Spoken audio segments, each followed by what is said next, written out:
अस्सलाम वालेकुम नाजरीन। आज का ये वाक़या जेल में बंद आयशा का है, जिस पर यह जुर्म था कि उसने अपने 7 महीने के बेटे का कत्ल किया था। वजह यह थी कि वो अपने शोहर से तलाक लेकर अपने किसी आशिक से शादी करना चाहती थी, मगर ये बच्चा उसके लिए रुकावट बना हुआ था। जब उसने बच्चे को कत्ल किया तो उसके शोहर ने उसे गिरफ्तार करा दिया और उसने अपना जुर्म भी कबूल कर लिया। अब 1 महीने बाद उसे सजाए मौत हो जानी थी और मेरी ड्यूटी इसी खातून के साथ लग गई थी। आज आयशा का शोहर उससे मुलाकात करने आया हुआ था। वो कहने लगा, आयशा तुमने हमारे बच्चे के साथ कितना जुल्म किया है। मैं मानता हूँ कि तुम्हें मुझसे नफरत थी, मगर तुमने इस बच्चे की जान क्यों ली। मेरे कानों में अब भी मेरे बच्चे की हंसी गूंजती रहती है। मैं तड़पता रहता हूँ, एक लम्हे के लिए भी मेरी आंखों के सामने से अली की शक्ल नहीं हटती। मुझे वो बहुत याद आता है। आयशा तुमने ये सब कुछ क्यों कर दिया। तुम अगर इससे जान छुड़ाना चाहती थी तो तुम उसे मेरे हवाले करके चली जाती, मैं उफ तक न करता, मगर तुमने मेरे बच्चे की जान क्यों ली। आयशा का शोहर फूट फूट कर ज़ारों की तार रोने लगा। ये मंजर देखकर मेरा दिल तड़पने लगा था। फिर उसका शोहर बोला, मैं जानता हूँ तुम अहमद को पसंद करती हो, उसी की वजह से तुमने अपने बच्चे को मारा है ताकि मैं तुम्हें फिर तलाक दे दूं और तुम उससे शादी कर लो। मगर तुम्हें ये खबर कहाँ थी कि तुम जेल की सलाखों के पीछे आ जाओगी। अब मुझे बताओ मैं क्या करूं, मैं कहाँ जाऊं। तुमने तो अपनी ख्वाहिश के आगे मेरा हंसता बसता घर उजाड़ कर रख दिया है। तुमने मेरे बच्चे को मार दिया है और अब तुम जेल में बैठी हो। आयशा अब भी नहीं बोली थी, जबकि उसका शोहर ऐसी ही उदास बातें करता रहा और फिर 1-2 घंटे बाद उठकर चला गया। तब मुझे सारी कहानी समझ आई कि एक माँ की आंखों पर मोहल्ले के लड़के की इश्क की पट्टी बंधी हुई थी, जिसकी वजह से उसने अपने बच्चे की जान ली थी। उसे अपने बच्चे पर जरा भी रहम नहीं आया था। मुझे आयशा से मजीद नफरत होने लगी थी।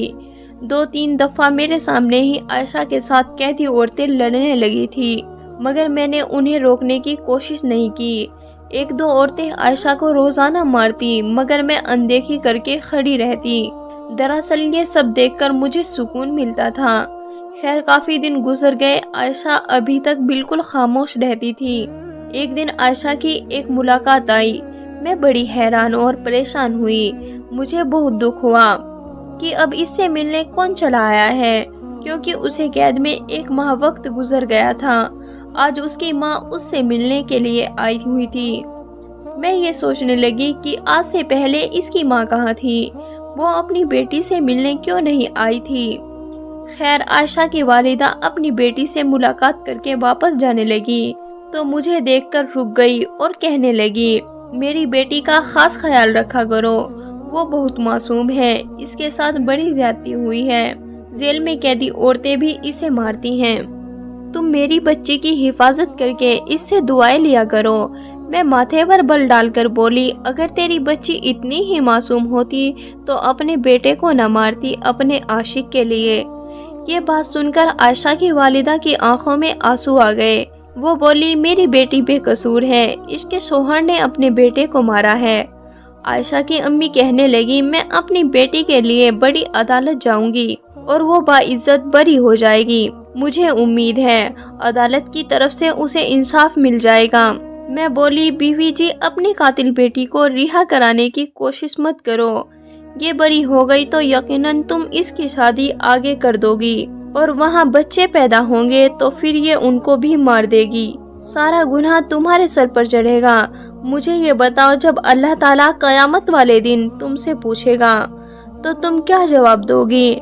आयशा की अम्मी ने मुझे अजीब नजरों से देखा और बोली, तुम खुदा नहीं हो, तुम एक लेडीज कांस्टेबल हो, जो तुम्हारी ड्यूटी है उसे ही अच्छे से निभाओ। इतना कहकर वो चली गई, जबकि मुझे गहरी सोच में डाल गई। उनकी बात सच भी तो हो सकती थी, क्या पता सच में आयशा बेकसूर हो। अब अगर कोई कैदी औरत आयशा के साथ बदतमीजी करती तो मैं फौरन उसे रोक देती थी, और यही कहती थी कि उसके साथ ऐसा सलूक ना करो। अब उस पर कोई भी हाथ नहीं उठाता था। मैंने देखा कि आयशा हर वक्त उदास और परेशान सी रहती थी। शायद उसे अपने बच्चे की जान लेने का दुख था। इसी तरह कुछ दिन और गुजरते तो एक लड़का आयशा से मिलने आया हुआ था। मैंने पूछा कि तुम्हारा नाम क्या है, तो वो कहने लगा मैं अहमद हूँ। ये बात सुनकर मेरे कान खड़े हो गए। यकीनन ये आयशा का आशिक था। मैंने इन दोनों की मुलाकात करवा दी और इस बार भी मैं पास ही खड़ी थी। मुझे बड़ा ताज्जुब हुआ था कि आखिर ये क्या बातें करते हैं, इसलिए मैं जानबूझकर उनके आसपास ही चक्कर लगाती रही। अहमद बार बार यही कह रहा था, आयशा तुमने अपने बच्चे की जान लेकर अच्छा नहीं किया। तुम मुझे पसंद करती थी, मुझे भी तुम अच्छी लगती थी, मगर इसका ये मतलब तो नहीं था कि तुम अपने बच्चे की ही जान ले लो। तुम अपने शोहर से तलाक भी तो ले सकती थी। अब अगर तुम जेल से छोड़ दी गई तो मैं तुम जैसी कातिल लड़की से शादी नहीं करूंगा। इतना कहकर अहमद चला गया और आयशा बुत बनी इसे देखती रह गई। तब मैं बोली, देख लिया, ये दुनिया के रिश्ते ऐसे ही होते हैं, कोई किसी का नहीं होता। तुमने बेवजह अपने बच्चे की जान ले ली और बस मुझे देख रही थी। इसने मुझे आज भी कुछ नहीं कहा था। अब मैं आयशा की कहानी जानना चाहती थी। मुझे शौक होने लगा था कि आखिर इसके पीछे क्या वजह थी जो इसने अपने ही बच्चे की जान ले ली। अहमद की मोहब्बत क्या ममता से बड़ी हो गई थी? आयशा की कहानी जानने के लिए ये जरूरी था कि मैं उसके साथ दोस्ती कर लेती। इसलिए अब मैं उस पर गुस्सा नहीं किया करती थी और उसका ध्यान रखा करती कि खाना खा लो, क्योंकि वो खाना नहीं खाती थी। वो तो हड्डियों का ढांचा बन चुकी थी। मैं उसे यही कहती, अगर तुम बेकसूर हो फिर भी तुम इसी तरह ही जेल की सलाखों के पीछे ही मर जाओगी। दुनिया वालों को तुम ये नहीं बता पाओगी कि तुम बेकसूर थी। वो ये सब सुनती रहती और फिर एक दिन मुझसे कहने लगी, मैं जिंदा नहीं रहना चाहती, मैं ऐसी जिंदगी जीना नहीं चाहती, मुझे ये दुनिया ही अच्छी नहीं लगती। अब मुझे महसूस हुआ था कि आयशा की खामोश रहने के पीछे वजह यही थी कि वो डिप्रेशन का शिकार हो चुकी थी। जाहिर सी बात है, इंसान वक्त मोहब्बत के जाल में फंसकर अगर अपने बच्चे को नुकसान पहुंचा भी दे तो वो बाद में ये सब सोच सोच कर ही पागल हो जाएगा। मगर अब वो उसे याद किया करती थी। शायद उसे अपने बच्चे को मार देने का सदमा हो गया था। फिर एक दिन उसकी अम्मी आई। उसकी अम्मी ने कहा, मैं बड़ी अदालत में तुम्हारा केस लेकर जाऊंगी। मगर आयशा ने अपनी अम्मी को अपने सर की कसम दे दी और कहा, आप मुझे सजा काट लेने दे, मैं बरी नहीं होना चाहती। मगर फिर भी इसकी अम्मी ने अपनी बेटी के लिए अदालत में दोबारा कंप्लेन कर दी। पहली पेशी पर मैं उसके साथ नहीं गई क्योंकि दूसरी कांस्टेबल चली गई थी। जब वो पास आई तो मैंने पूछा, तुमने जज साहब से क्या कहा? तो आयशा मेरी आंखों में आंखें डालकर बोली, मैंने अदालत के सामने अपना जुर्म कबूल कर लिया है और उनसे कहा है कि मेरी सजा फांसी से कम नहीं होनी चाहिए। इसकी बात सुनकर मैं एकदम से चौंक गई और परेशान हो गई। तब वो कहने लगी, जब मेरा अली ही जिंदा नहीं है तो मैंने जीकर क्या करना है? फिर मैं बोली, तुमने अली को कत्ल क्यों किया था? आयशा कहने लगी, हाँ, मुझे अली को कत्ल नहीं करना चाहिए था, मुझसे बहुत बड़ी गलती हो गई है। अब वो मुझसे खुलकर अपने दुख का इजहार करने लगी थी। मुझसे भी बातचीत कर लिया करती थी। मुझे एक दिन कहने लगी, मेरा अली मेरी तरफ देखकर मुस्कुराता रहता था और मुझे हाथों से इशारे करके अपने पास बुलाता। जब मैं कामकाज करके वापस आती तो मेरी तरफ देखकर मचल जाता था और कहता था कि मुझे उठा लो, पर मेरी मजबूरी थी, मैं उसे उठा नहीं पाती थी। मैं उसकी बात सुनकर चौंक गई। मैं बोली, तुम्हारी क्या मजबूरी थी कि तुम अपने बच्चे को ही नहीं उठा पाती थी?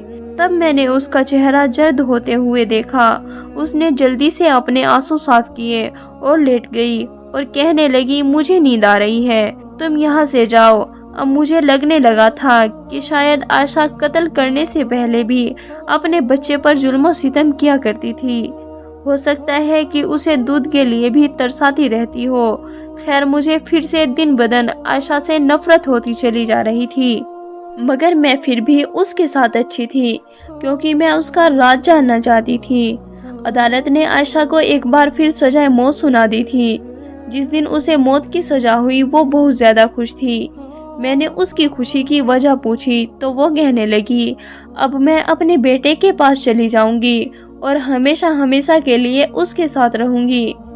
मैं बोली, इस दुनिया में तुम्हें अहमद की मोहब्बत ने इस कदर अंधा कर दिया था कि तुम अपने बच्चे का ख्याल ही नहीं रखती थी। तुम्हें क्या लगता है कि मरने के बाद अल्लाह तुम दोनों को मिला देगा? कहने लगी, मुझे नहीं मालूम कि आगे मेरे साथ क्या होगा, मगर मेरी यही दुआ है कि अगले जहां मुझे मेरा बेटा मिल जाए। खैर, हाई कोर्ट ने आयशा को सजाए मौत दे दी तो उसके बाद आयशा की वालिदा ने सुप्रीम कोर्ट में इल्तिजा कर दी। जब उसकी अम्मी उससे मिलने आई तो वो अपनी अम्मी से लड़ती झगड़ती रहती थी। कहने लगी, आपने ऐसा क्यों किया? फिर से आपने मेरे लिए अदालत का दरवाज़ा क्यों खटखटाया है? मैं जीना नहीं चाहती, मैं चाहती हूँ कि अपने बेटे के पास चली जाऊँ, और आप हैं कि बहाने बहाने से मेरी सज़ा माफ़ कराने के चक्रों में हैं। मैं जिंदा नहीं रहना चाहती। आयशा की वालिदा कहने लगी, तुम्हें मेरे सर की कसम है, इस बार तुम अदालत में झूठ नहीं बोलोगी, तुम्हें एक एक बात सच बतानी होगी। आयशा खाली खाली नजरों से अपनी वालिदा को देखती रह गई। खैर, कुछ दिनों के बाद सुप्रीम कोर्ट में पेशी थी।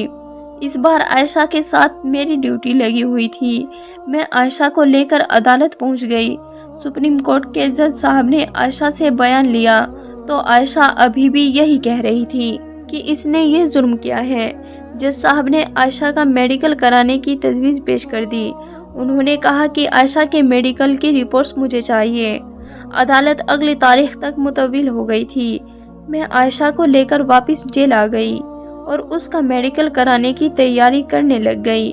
मैंने आयशा से पूछा, आखिर ऐसा क्या हो सकता है कि जज साहब को तुम्हारे मेडिकल कराने की ज़रूरत पड़ गई है? तब आयशा बोली, मुझे नहीं मालूम, मैं अपना मेडिकल नहीं करवाना चाहती और ना ही ये चाहती हूँ कि मेरी सज़ा की माफ़ी के लिए इल्तिजा की जाए। ज़िंदगी से इस कदर मायूस क्यों हो चुकी हो?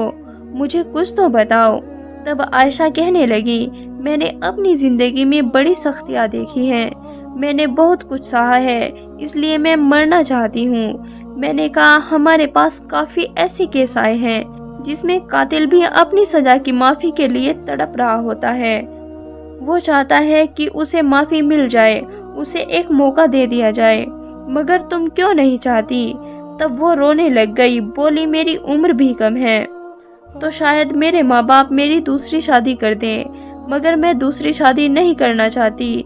मुझे मर्द जात से शदीद नफरत है, क्योंकि मर्द अपने फ़ायदे के लिए कुछ भी कर सकता है। मैं बोली, अच्छा ऐसा क्यों है?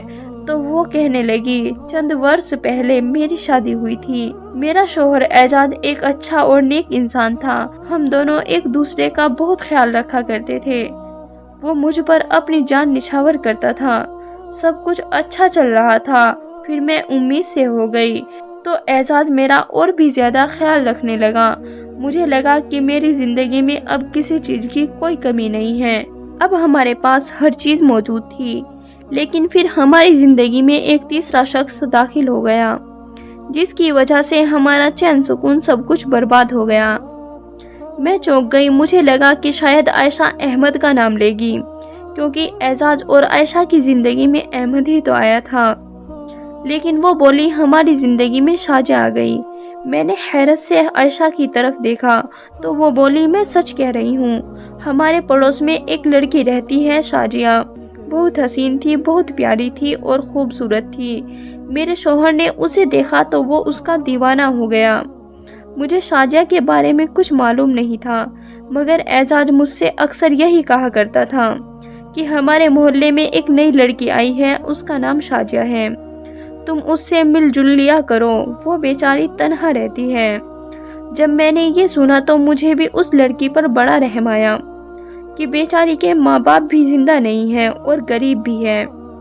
एक दिन मैं उससे मिलने उसके घर चली गई और फिर मेरी उससे मुलाकात अच्छी खासी हो गई और हमारी दोस्ती हो गई। फिर आहिस्ता आहिस्ता मैं शाजिया को अपने घर भी बुलाने लगी। यूँ मेरा शौहर एजाज शाजिया को देखकर बड़ा खुश होता। मेरा बच्चा अली इस दुनिया में आने वाला था तो मेरी तबीयत अक्सर ख़राब रहती थी, तो मैं शाजिया को अपनी मदद के लिए बुला लिया करती थी, मगर मुझे कहाँ मालूम था कि यही औरत मेरी खुशियों की कातिल निकलेगी। फिर एक दिन शाजिया मेरे किचन में चाय बना रही थी और मैं अपने कमरे में लेटी आराम कर रही थी। मुझे ख्याल आया कि मुझे भी शाजिया के पास चले जाना चाहिए। मैं आराम कर रही हूँ और वो मेरे घर में कामकाज कर रही है, इसलिए मैं किचन में गई तो ये देखकर हैरान और परेशान रह गई कि शाजिया और एजाज हाथों में हाथ पकड़े प्यार की बातें कर रहे थे, गपशप लगा रहे थे। एजाज शाजिया से कहने लगा, मैं तुम्हें बहुत जल्द अपना बना लूंगा। और ये सब देखकर तो मैं हैरान रह गई और मैं बोली, अच्छा तो ये सब हो रहा है। मुझे तो लगा था कि शाजिया तुम मेरी दोस्त हो, मगर तुमने तो मेरी ही जड़ें काट दी हैं। और एजाज, मुझे तुमसे इसकी ये उम्मीद नहीं थी। एजाज ने मेरे मुंह पर थप्पड़ मार दिया और वो पहला दिन था जब उसने मुझ पर हाथ उठाया था। इसके बाद एजाज ने मुझे दिन रात बहुत मारा पीटा, यहाँ तक कि वो चाहता था कि मेरा बच्चा इस दुनिया में आने से पहले ही खत्म हो जाए। वो मुझे ऐसा मारता था कि मेरी रूह तक कांप जाती थी। एक दिन एजाज ने मुझे मेरे बाजू पर मारा और मेरा बाजू टूट गया। 5 दिनों बाद मेरी डिलीवरी हो गई। अस्पताल वालों ने पूछा कि हाथ पर क्या हुआ है, तो ये एजाज ने कह दिया कि ये सीढ़ी से गिर गई थी, जबकि ऐसा कुछ भी नहीं हुआ था। एजाज ने खुद मेरा बाजू तोड़ डाला था। मैं अपने बेटे को गोद में उठाना चाहती थी, मगर मुझे अपने बेटे को उठाने के लिए भी दूसरे इंसान के सहारे की जरूरत पड़ जाती थी, क्योंकि मेरा हाथ तो नाकारा हो चुका था। अभी कुछ अरसा पहले ही मेरा हाथ ठीक हुआ था, मगर इन दिनों एजाज सुबह शाम मुझसे यही कहता कि तुम मुझे दूसरी शादी की इजाज़त दे दो, मगर मैं उसे दूसरी शादी की इजाज़त नहीं दे रही थी, क्योंकि मुझे डर था कि अगर मेरे शौहर ने दूसरी शादी कर ली तो मेरा घर बर्बाद हो जाएगा और तबाह हो जाएगा। क्योंकि मुझे आखिरी उम्मीद थी कि एजाज को मैं अपने प्यार से दोबारा से अपना बना लूं। वो तो अब भी मेरा दुश्मन बना हुआ था। अगर दूसरी बीवी ले आया तो मेरे साथ क्या सुलूक करेगा, बस यही सोचकर मैं सब कुछ बर्दाश्त कर रही थी। मैं तो अपने वालिदैन से भी अपने शौहर की शिकायत नहीं करती थी। एजाज बहाने बहाने से मुझे मारता रहता, कभी कहता कि खाने में नमक ज्यादा क्यों डाला है, तो कभी ये शिकवा कि मैंने खाने में नमक डाला ही नहीं है, जबकि ऐसा कुछ भी नहीं होता था। मुझे अली से बहुत ज्यादा मोहब्बत थी। मुझे यही लगता था कि वो मेरी खुशियों का सहारा है, वो मेरी जिंदगी है। एजाज आजकल बड़े गुस्से में रहने लगा था और वो हर वक्त मुझे मारने को दौड़ता था। एक दिन वो मेरे पास आया और कहने लगा कि तुम मेरे दिल से उतर गई हो, मैं तुम्हें अपनी नजरों के सामने नहीं देखना चाहता। मैं तुम्हें फक्त अली की वजह से बर्दाश्त कर रहा हूँ, क्योंकि वो तुम्हारे साथ बहुत खुश है, लेकिन जल्द ही ये वजह भी खत्म हो जाएगी, तो फिर मैं तुम्हें आसानी से छोड़ दूंगा। मेरे दिल में ये ख्याल आया कि ये ना हो कि एजाज अली को मुझसे छीन ले और मुझे घर से निकाल दे, और ये सोचकर मेरी रूह तक कांप जाती थी। मैं अपने बेटे को किसी भी सूरत खोना नहीं चाहती थी। जब से मुझे मेरे शौहर ने धमकी दी थी, मैं सारा दिन अपने बेटे को चूमती रहती और ये सोच कर रोती रहती, अगर एजाज ने मुझसे अली को छीन लिया तो मैं क्या करूँगी, इसके बिना तो सांस भी नहीं ले सकती, मैं मर जाऊंगी। कुछ दिन बाद एजाज मेरे पास आया और कहने लगा, मैं आज शाजिया से शादी करने जा रहा हूँ। तब मैं तंग रह गई और बोली, मैं इस सब की तुम्हें इजाज़त नहीं दूंगी, मेरा नहीं तो अपने बच्चे का ही ख्याल कर लो। एजाज ने मुझे मारना शुरू कर दिया।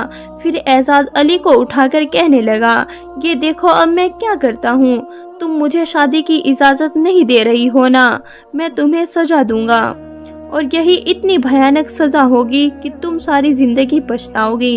इसने बहुत जोर से अली को जमीन पर फेंका और वो जमीन पर गिरकर जोर जोर से चीखने चिल्लाने और रोने लगा। इसके बाद वो पूरी तरह से खामोश हो गया। मैं चीखने चिल्लाने लगी, भागकर अली के पास जाना चाहती थी, मगर एजाज ने मेरा हाथ पकड़ लिया। मेरे 7 महीने के नन्हे से अली ने मेरी आंखों के सामने दम तोड़ दिया और मैं एक तरफ खड़ी थी। अली के चेहरे पर दर्द के आसार थे। अली की आंखों में फरियाद थी।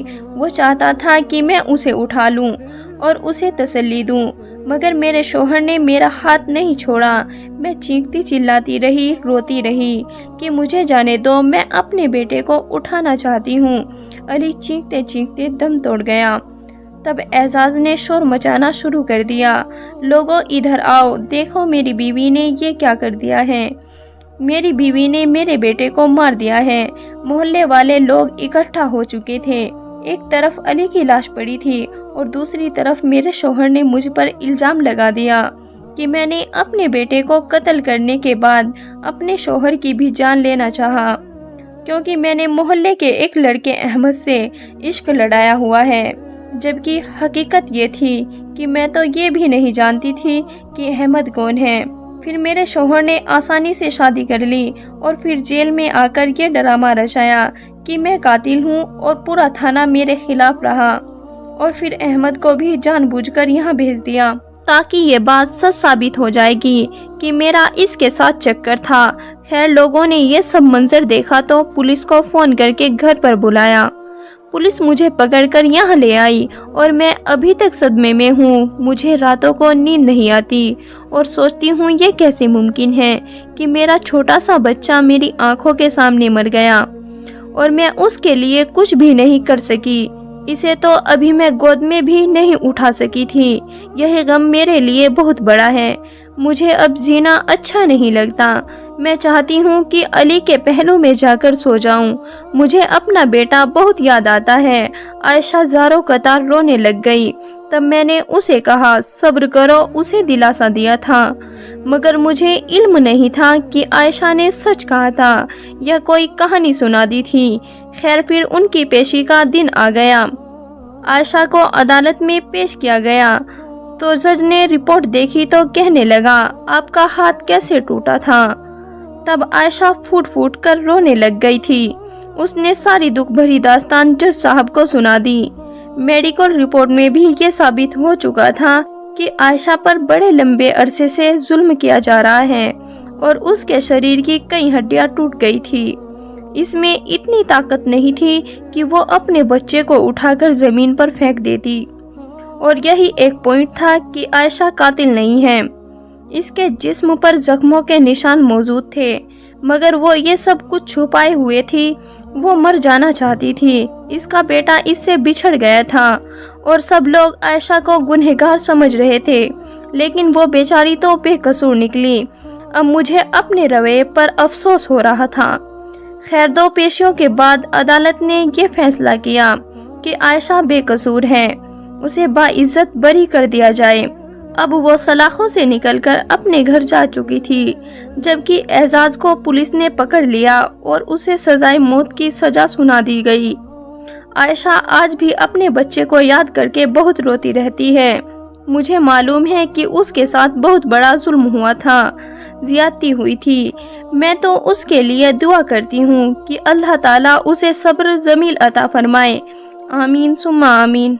इस कहानी से हमें ये सब कुछ मालूम होता है कि हमारे माशरे का एक दस्तूर है कि जब मर्द अपनी मनमानी करना चाहता है तो वो औरत को किसी भी तरह से कसूरवार ठहरा देता है और उसे समाज में बेइज्जत कर देता है ताकि वो जीने के काबिल न रहे।